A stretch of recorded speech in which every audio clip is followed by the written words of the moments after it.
Bonjour à tous, j'espère que vous allez bien. Un grand merci à tous les abonnés.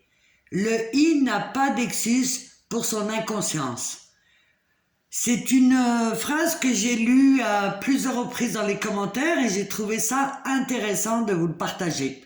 Et je me suis dit, ouais, en tant que IN, je voulais vous donner mon approche toujours pareil. Et c'est souvent dit, il ne doit pas se cacher sous le fait qu'il soit inconscient ou se permettre des choses négatives sous prétexte qu'il est inconscient. Objectivement, je dirais que c'est vrai, que chacun est maître de sa vie, que chacun est maître de sa route.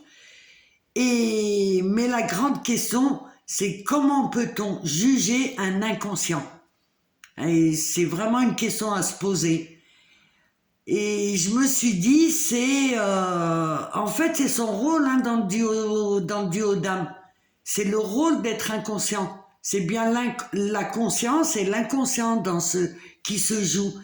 Et s'il fait pas son rôle d'inconscient, en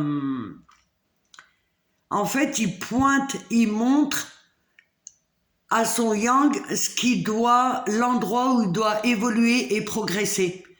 Et effectivement, si le in, il le fait volontairement le fait de vous faire du mal, effectivement, il faut couper. Et effectivement, c'est pas un yin. Ça, c'est clair, net. Mais comment peut-on dire à un inconscient, tu le fais exprès? En fait, c'est pas si simple que ça. Il va pas faire les choses, en tout cas, dans les schémas négatifs, il va pas le faire volontairement. Le il, comme je vous ai dit, il est dans sa bulle, il est enfermé dans ses souffrances, dans ses douleurs, mais avec lui-même. Contrairement au yang, d'après ce que j'ai compris, le yang va souffrir par rapport à son yin, parce que le yin a eu un comportement plus ou moins négatif. Et ils vont le prendre personnellement. Du moins, ça va appuyer sur ses blessures. Mais un yin, surtout au début, dans les premières phases, il souffre naturellement. En quelque sorte, c'est comme s'il était dans une cave, en fait. Et c'est tout cet aspect-là qu'il faut comprendre. Et dans cette fonction de duo d'âme, il fait vraiment son rôle d'être inconscient et d'appuyer de faire résonance avec son yang.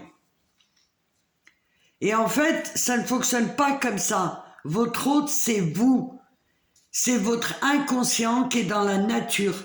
Effectivement, c'est dur, mais il a pour fonction de vous montrer qui vous êtes et de ressortir le meilleur de vous et de transformer la matière noire. Voilà ce que j'avais noté.